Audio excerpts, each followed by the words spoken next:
So round 3, I'm playing Grandmaster Gabor Nagy, and this is my first white game of the tournament, and also my first pairing against a Grandmaster. Yeah, I didn't have any huge expectations for this game. I just wanted to get kind of a good opening in and see how it goes. So he goes for knight f6 e6, kind of intending Nimzo Indian, as well as possibly Queen's Indian. Although I think, if I remember his repertoire correctly, he's played lots and lots of different openings. So he's played like Queen's Gambit Declined, then played like Grunfeld and King's Indian. But he had been doing this one pretty frequently.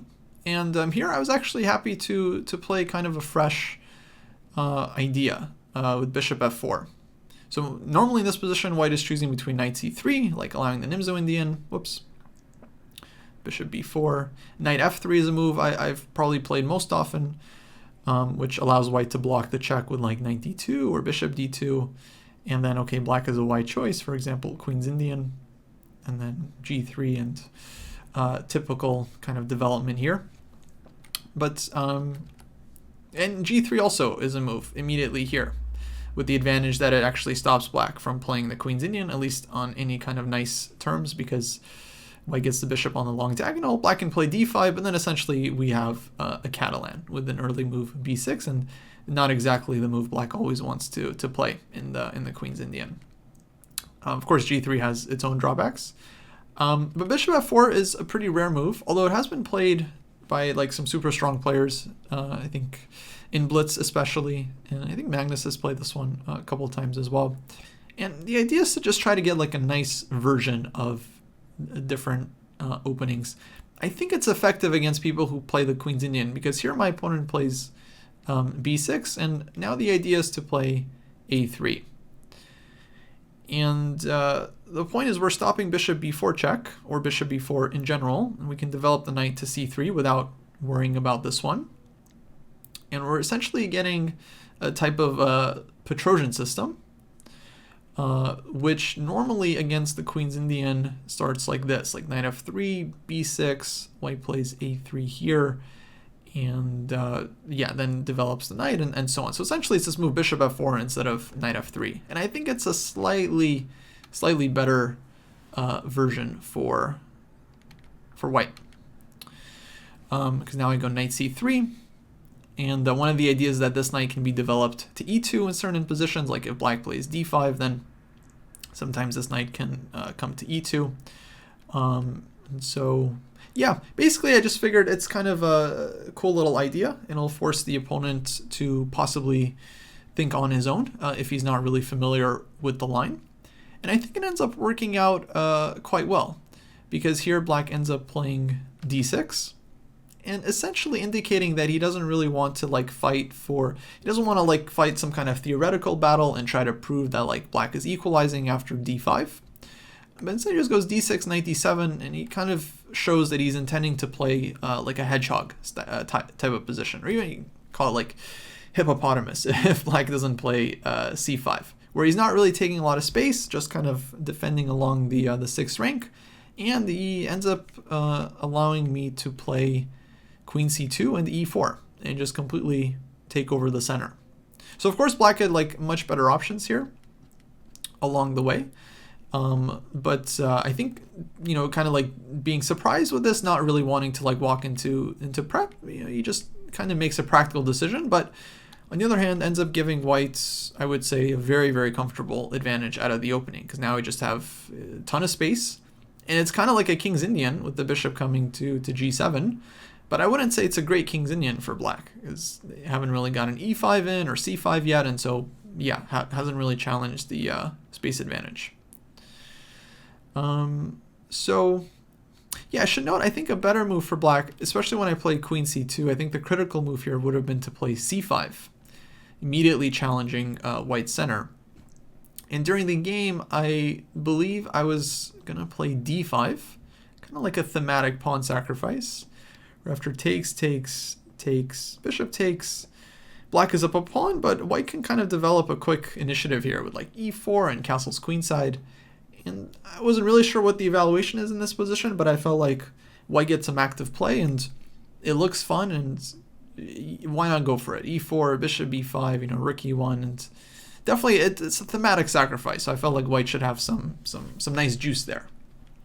But anyway, black goes g6, goes for the double fianchetto, and basically allows white to just kind of set up the perfect center. So queen e7. Here the middle of the game, I guess, is kind of starting. I played bishop e3. And I quite like this move because it's basically prophylaxis against e5. Now the idea is if black does play e5 and bishop on f4 is not hanging, I can just immediately close the center with d5. And the bishop on b7 is really bad. Now my plan is very simple, just b4, c5, playing on the queen side. And I think it's just, very, very good King's Indian for white because we have this like typical closed structure, but black has not played f5 yet. Black's bishop actually should be better placed on c8. And just I think a lot of things in white's favor. So instead black goes c5. And now I advance d5. And we get a different structure here. Why not h3 instead to protect it? Well, on h3, black would go e5 here. And then, unfortunately for me, I wouldn't be able to play d5. And then if bishop e3, there's e takes d4. And then I might have a problem with the e4 pawn.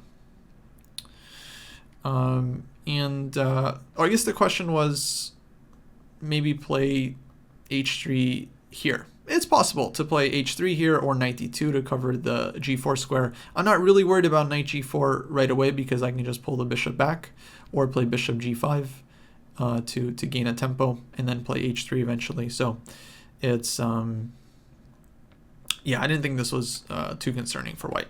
And usually it's not such a big deal in the King's Indian to allow knight g4, bishop g5, and this kind of thing. But instead, black goes c5. So d5, again, shutting down the bishop, and a6. And I think black's idea here is basically just to keep the tension, because he might still play e5 himself, close the center, and then we get a type of King's Indian again. But more likely, he's going to play e takes d5 at some point, and then I have to figure out how I'm going to recapture, and then maybe black can play against the e-file. I felt like white was much better here. I wasn't exactly sure what to do. I ended up playing a4. And my idea here is that with a4, I'm really committed to, well, let's say recapturing on d5. Actually, in the game, I think I still wasn't sure at this point whether I would go cd or ed.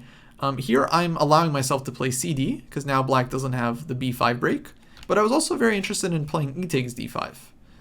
And it's always kind of an interesting decision which one white should do. In general, c takes d5 is kind of more aggressive, and then white plays like knight d2 and tries to go for f4 and build up.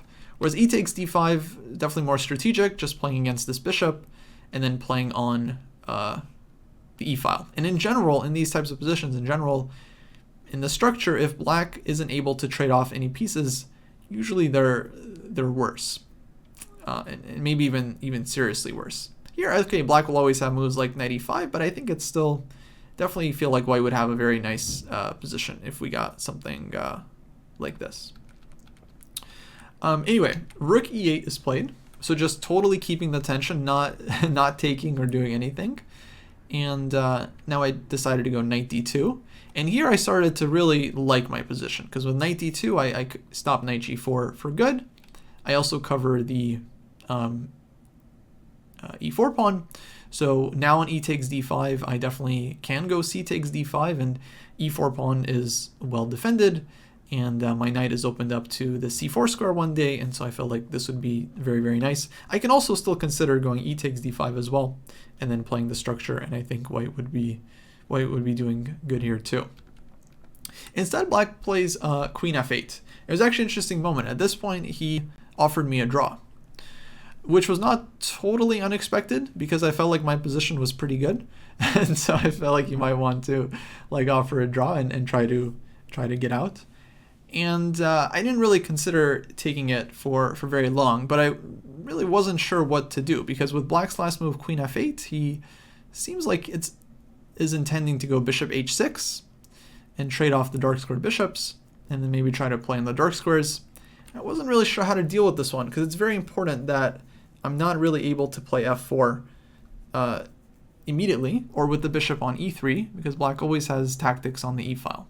So this was the big problem for me during the game, that any kind of f4 just runs into tactics with like knight takes d5, and then there's always rook takes e3 at the end. And if white loses this bishop, this is definitely going to be really, really bad for white. People are wondering what kind of opening this. Well, it started off as a Queen's Indian, but now the structure is, of course, King's Indian Benoni complex. Yeah, a lot of people refer to this one as a Benoni. Okay, it's also kind of a King's Indian. I don't know. I think there's different ways you can refer to it. I just call it a kid slash Benoni. That's what it is in my mind. So Queen f8. Now bishop h6 is coming. I'm not really sure what to do. Now, like after analyzing the game, I think the simplest is to just make some kind of easy move like rook e1 or king h1 as well. Just allow black to play bishop h6, and the point would be to trade and push f4. And I considered this during the game. I wasn't really sure how good white's chances were here. It is a nice position for white, but yeah, in the game I just wasn't sure how big the advantage was. Even after something like e5, f5, like I just wasn't really sure, because okay, I have a lot of space, but I'm very much missing the dark squared bishop, and black has this blockade. But yeah, I think I kind of was underestimating my chances here, because I think the position is objectively pretty good for white. I can lift up the rook f3, rook h3, can bring the other rook in, and essentially black is just completely passive here, no space, the bishop is dead. I think it would be a very, very tough position for black to handle. So ultimately, I just kind of underestimated this one. The problem with bishop h6, f4 is the same as earlier. If takes, knight takes d5, and bishop on e3 is always hanging. So that was my problem in the position. I can't push f4 with the dark squared bishop. I have to trade the bishops off if I want to get this move. And maybe black doesn't play bishop h6. Maybe black just plays some other move. But then, well, white could build up rook e1, bishop d3, and eventually I'd be ready for f4. So this was definitely the way to go. And but okay, in the game I end up playing a5. Objectively, probably not a great move, but yeah, the idea I thought was pretty logical. If black now continues like bishop h6, that's fine. I'll take this one and take on b6 and start playing on the queen side. And here it's a little bit awkward because there's going to be queen b3 ideas. Maybe not right away, but white can just build up first rook d1, queen b3, maybe play for b4. And yeah, in the long run, should be kind of nice for white on the queen side. Instead, black took on d5. E takes d5. Now I have to take this way because c takes d5, black gets b5 in, and then it's a very nice Benoni for black with these pawns running. So e d5, and black goes b5 anyway. Really interesting move. Just trying to create counterplay at the cost of a pawn. And in the game, I don't know, I didn't think it was that great for black, but I actually had a very tough time dealing with it, which is why a5 is maybe dubious, because this is the move that actually allows black all these counter chances. Whereas if I just keep the pawn on a4, then black is never getting this b5 break, or at least not for a long time. So a5 takes, b5, I take. Bishop takes d5, and now I take on a6, and black drops back bishop c6. And I was actually kind of lamenting during the game not taking this bishop on d5. And I had this idea, I wasn't sure how good it was, but I wanted to take and play bishop f3. And the point was to use the power of the bishop on the diagonal, so even if black takes on e3, I go fe3. I'm always getting this tempo on the rook, which means I'm going to have time for b6, or b takes a6, but probably b6. Although, okay, I don't know. If rook b8, then maybe I take, well, let's say b6 here, for example. And then this I felt like was very promising. Knight comes to c4, rook comes to d1. I mean, this b pawn is pretty serious. But somehow I just wasn't really sure. I'm not exactly, I can't recall exactly like why I didn't go for this. I guess I just thought ba6 is also good, but I very much underestimated this move from my opponent, bishop c6. So had I saw this one, then maybe I would have changed my mind, because now I'm not getting the bishop and black is getting d5, and then this starts to look very scary. Like, even though my pawns are maybe strong in the long run, in the middle game with all the pieces on the board, they're not really going anywhere. And this d5, d4, very, very scary. Could black do a takes b5, give the exchange? I mean, I think they could, but I don't think it would be that great, because white still keeps the strong a pawn at the end, and then there's like queen d3, for example, and yeah, I think white's rooks would be pretty strong here. Although maybe black gets some compensation, but I would think that white is doing pretty good here, objectively. But yeah, I think this one would have put more pressure.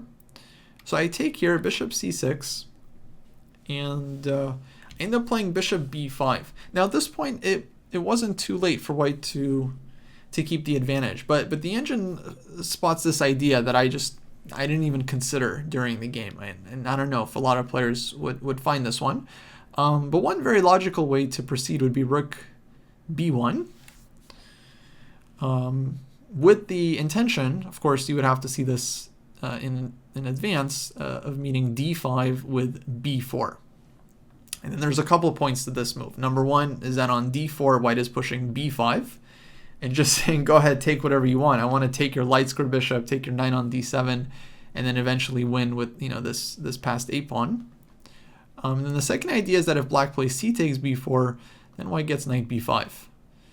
And now black is not getting their central pawns moving, and white's pieces, I think, are doing really, really well here. Like, there's, okay, for rook a6, there's knight c7. If black takes, and bishop takes b5, and then white's bishops are just very, very strong here.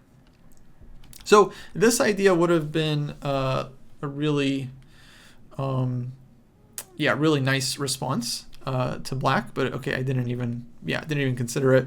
And yeah, Holly in the chat is saying rook b1, b4 is typical Benoni idea. Yeah, exactly. That's why I said it actually is like a logical move in a lot of positions to go rook b1 and b4.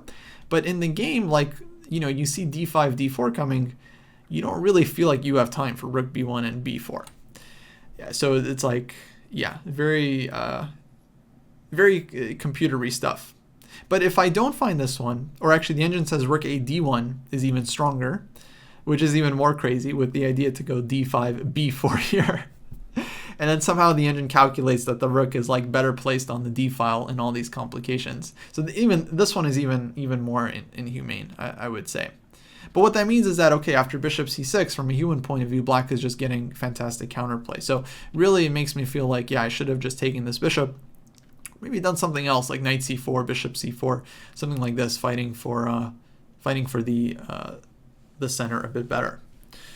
So anyway, takes bishop c6. I end up playing bishop b5, and I actually liked my chances here because it looks like everything is in time.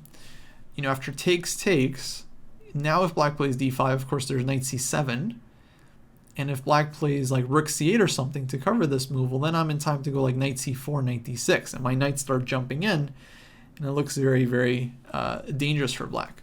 Or maybe even a7 first. And then, yeah, with this pawn on a7, I'm not really worried about black's d5 pawn that much. So I was starting to feel optimistic, but then he plays this move, rook eb8, which, yeah, I just didn't realize that this was possible. Because now the knight is hit, and I actually just don't really have such a solid move here. Because, of course, black is now ready to take on a6. If knight c7, then rook a7, my knight is trapped, so no good. And I can try to defend the knight with like queen d3 or queen a4, but it's very awkward, and then black is getting d5 in anyway. So I end up playing knight c3. I'm not sure if I really had a better option. d5. And here I was, yeah, quite happy with my play because I feel like I found really the only sequence to keep any chance for an advantage. So knight a4. Now if black pushes d4, I have bishop f4 with tempo, then second knight comes into c4, and black definitely does not want to give up this square for no reason. So knight a4, rook takes a6, I take on c5, knight takes c5, bishop takes c5, and queen c8. I felt like this was all more or less forced during the game. And now I'm a pawn up, but I'm under a lot of pressure because I'm pinned. Like rook c6 ideas. If b4, there's a rook takes b4 because the queen is hanging on c2. Fortunately, I found this move ahead of time, queen d3, which I quite liked. I unpin, and with tempo, because I keep an eye on this rook. Not really with tempo, but now black can't take the queen, of course, the bishop, because the rook is hanging. And I'm like ready to maybe bring my rook to the c file, and I'm still keeping this a pawn on the board. So I felt like, okay, I still have some chances with this passed pawn. White does get rook takes b2, so black gets the pawn back. Sorry, black gets rook takes b2. But now bishop d4. And yeah, actually, I was definitely feeling optimistic here because I thought like, okay, if the rook goes back somewhere, like rook b8, then you get rook fc1, maybe bishop b6. A pawn is annoying. And black's pieces on the king side aren't really doing a whole lot in this position. But he goes rook c2, which I think is a lot stronger, just keeping the rook much more active and stopping rook c1. I played rook fb1. I think there are other options as well, like maybe knight b3 was a better move, just covering the bishop with the knight and setting up maybe rook fc1 and fighting for the c file. But yeah, I didn't really consider knight b3. There's rook b1, just okay, taking the open file, and now knight e4. So kind of a critical moment in the game, like lots and lots to calculate here. My first thought, okay, was what happens if I take on e4, and then after queen takes c4, I saw rook c4 and definitely didn't want any part of this because now I'm pinned, and then there's like rook d6 coming if rook d1. So this just looked bad. I usually don't like this kind of situation where I'm pinned and I have to like try to figure it out. So I also consider not taking the pawn, like playing queen e3 here. But yeah, then I just felt like I'm just not really that much better after, let's say, bishop takes d4, queen takes d4, and black can go like rook c4 here. Or even rook takes a5 is possible, I was thinking during the game. And then I have issues with the back rank. So I didn't think I really have much here. And actually the main move I was considering this position was knight f3. And my idea was that if black takes on d4, I take with the queen. Black can take this f2 pawn, but I feel like it's kind of inconsequential to the position. Like let's say rook takes f2, for example. I think I was thinking I could play like queen e5 here, threatening rook b8, or queen takes d5. And actually black's knight and rook are not that active, not that strong. And then if knight takes f2, I think pretty similar, like queen e5 or queen takes d5. And I didn't see where black's counterplay is going, but I really like my chances, especially this idea, like queen e5, rook b8 looked very, very annoying. Then I was not sure about this move, knight f3, knight takes f2. I realized like this is possible. And the point is bishop takes f2, black takes the rook on a1, rook takes a1, rook c1 check, all very forcing, so rook takes, queen takes, and then either way I block the check, like bishop e1 or knight e1, black is going rook takes a5. And yeah, if I could hold on to the a pawn, it would be one thing, but here I felt like rook and two pawns against two pieces, and like I'm pinned up on the back rank. I didn't think I was worse here, but I definitely didn't think I was better. I think the engine gives white like a very, very small plus after h3. And I can kind of understand, like, well, if white is able to untangle and play like king h2 and knight f3 and bishop d4, then yeah, actually black might start experiencing some problems here on the king side. So maybe I kind of underestimated my chances here, but okay, long story short, that's why I didn't like knight f3 in this position. So I ended up playing knight f1. with the idea that I kind of want all the same stuff, like if bishop takes d4 and if black takes on f2 or rook takes f2, I have queen e5 ideas, knight e3 ideas, and taking on d5 and getting a lot of play. But okay, now if knight takes f2, then this line is just not working at all, because bishop takes f2, bishop takes a1, rook takes a1. There's no rook c1 with check. So long justification, but this move knight f1 just ends up a blunder, just pure blunder, because black takes on d4, queen takes d4, and now goes knight c3. And then it's like, oh my god, hitting the rook and knight e2, winning the queen. And that's it. White has nothing better than rook e1, but I have to give the exchange. And yeah, all of a sudden I wasn't too optimistic about my chances. So it's kind of unfortunate. It's like I end up calculating all these complicated lines with knight f3, knight f1, and then just end up missing, fairly straightforward tactic, right? Takes and knight c3. Really not the hardest thing, I think, to spot. But it happens. So I think objectively after knight e4, I probably didn't have anything better than taking and playing like queen e3. But okay, in my mind, like I'm better. I'm trying to play for the advantage. This one didn't really appeal to me. And okay, in truth, it is just kind of equal.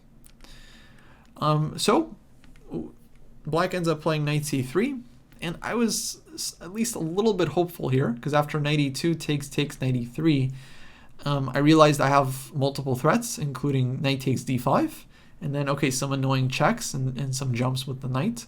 But also have king f1, because this rook is trapped. So I actually felt like this position is not that easy for black to figure out. And then my opponent ends up playing queen e6, I think, after not a whole... I think he thought for a couple minutes, but not too long. And he ends up just totally missing king f1. He just didn't even realize this was a threat. And sometimes this happens. Like he just won the exchange. He feels like, okay, now he has good chances to turn around and win the game. And then doesn't realize that there's a threat in the position. And I think the position is totally winning for black, but he has to find some way of like harassing the queen on d4. If black can get the queens off the board, then I think it's a pretty straightforward endgame with the extra exchange. And by the way, the third game in a row where I'm down in exchange. First game it was like a, intentional sacrifice. Second game, it was also intentional, but more out of desperation. This one, pure blunder. but third game in a row, I'm down in exchange. And I think queen b8 here would have been good, with the idea if like knight takes d5, queen e5, and black just kind of controls everything. Hits the queen, hits the rook, hits the back rank. Like white has no way of keeping the queens on the board here.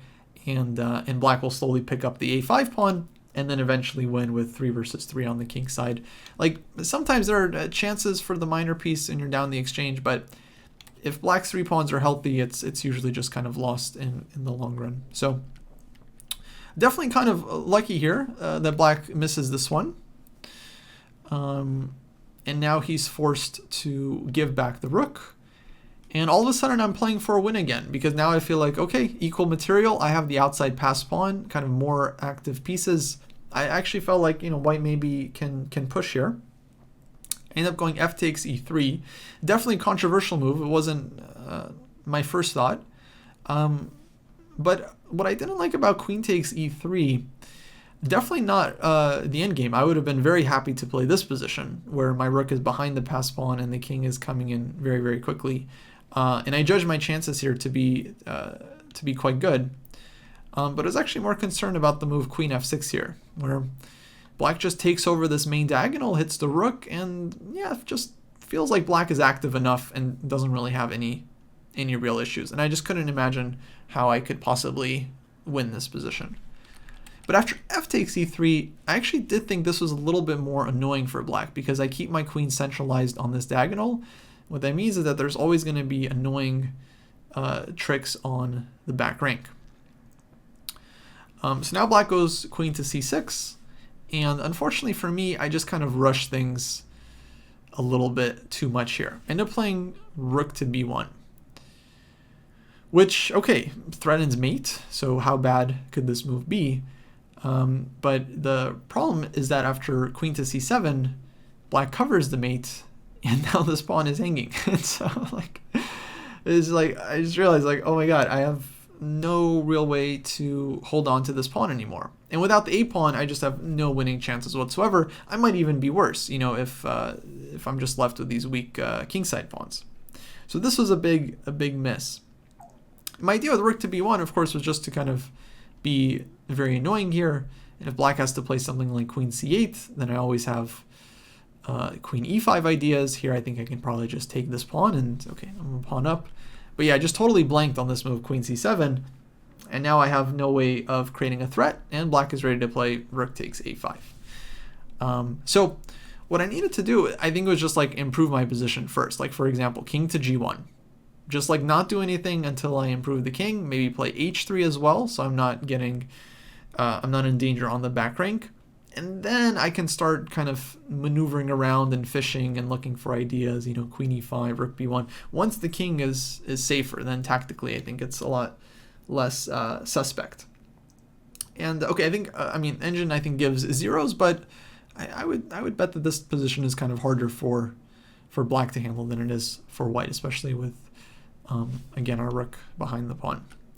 But anyways, I go rook b1, queen c7, and now I have to take on d5. Rook takes a5, and I go back queen to d4. Here I'd calculated that if black plays queen takes h2, you know, another reason why the king would have been better on g1, so that this pawn is not hanging, I can go for the queen endgame. And although black does end up with a healthy extra pawn, I saw that I just immediately hold the game with checks, and black has no way of escaping the perpetual. I think just queen h2 here is the simplest, king g5, queen f4, and yeah, black has no way of getting out of the checks. So okay, I was definitely ready to just, you know, draw the game at this point, but yeah, my opponent doesn't take the draw and decides to play on, and why not? Now only white can really be worse, because it feels like my king is actually weaker and my structure is worse. And at this point, I didn't feel like I'm losing or anything, but I definitely had to be very, very careful to try to hold the position. So queen f4, queen c6, and okay, right away there was a chance to lose the game by playing rook b8 check, where my rook, okay, gives a check, but now black has so many threats against my own king that if white's attack doesn't pan out, which it doesn't, then white would just be busted. So like queen e5 check, f6, and the checks just kind of slowly run out, and eventually white will have to resign here, because black's king is, I mean, there's some g4, but it just doesn't work. Black's king g4, king g5, and eventually black's king escapes, and my king just gets mated. So yeah, it was important to let's say show some restraint. So I just played queen g3, just defending the g pawn. Now black plays queen c3, rook e1, and thankfully we only have one weakness here, so it's not the hardest position to defend. And yeah, h5, king g1, just black wasn't really able to make any concrete threats, and I'm able to finally kind of improve my position and fix my king. And now at this point I definitely felt very, very safe, and like I should be able to hold the game just fine.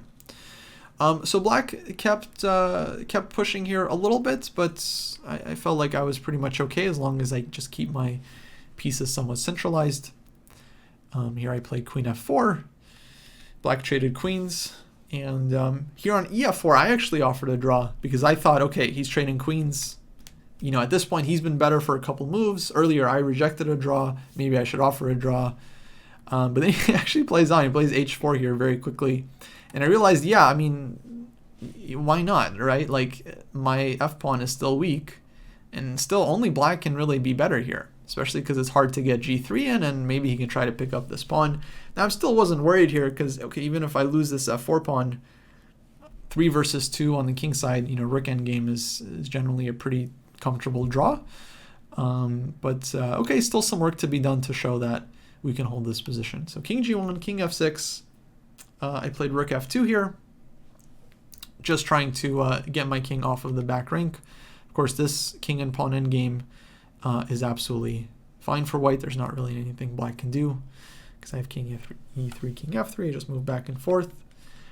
He goes rook d1 check, definitely seeing if I'm going to go rook f1 here. This would be, of course, tragic blunder as black just wins the game. But rook d1, king h2, rook d3. Now I go rook a2. And my concept here was just to kind of activate the rook, keep the rook active, not make it easy for black to advance forward. Maybe you could also defend passively, but rook f2, you're always worried that eventually you're just going to lose the pawn. I mean, I think here there's g3 and white is okay, but yeah, I'm not really a fan of passive defense in these kinds of positions. So rook a7, latching onto this one. If black goes f6, then the plan is to go rook h7, and yeah, black is not really going to win after g5, fg.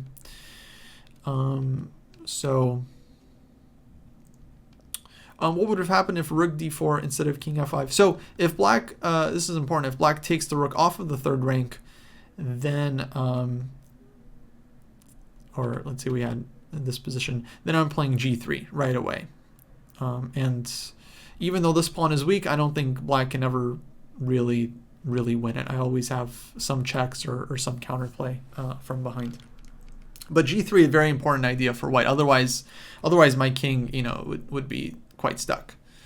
But yeah, with this one in mind, I don't really have a lot of danger here. Black ended up playing king f6. I give a check, king f5, rook a7, king a6, king f6, check, king g7, rook a2 back, because black is not making any progress. Rook b2, rook e4, g3, and yeah, then he took rook e3 check, offered to draw, and we agreed. So yeah, interesting game. I mean, ended up with definitely quite a few mistakes in this one from both sides, but ultimately I feel like a draw was a pretty fair result. We both maybe had some chances earlier on. He was definitely, I think, completely winning at one point, but had to find, let's say, an inaccurate sequence. But yeah, really interesting game, especially in terms of just how to handle the space advantage, and especially this moment after queen f8, I thought was very interesting, where it was really not clear what white needs to do during the game in view of this bishop h6 plan. But okay, now I think I kind of have a better understanding that yeah, the space advantage is still pretty serious, even if we give up the dark squared bishop. So yeah, after this game, we're on 1.5 out of 3, so even score. Definitely felt like the tournament is still going pretty reasonably. Would have been nice to maybe have a little more winning chances in this game, but what are you gonna do?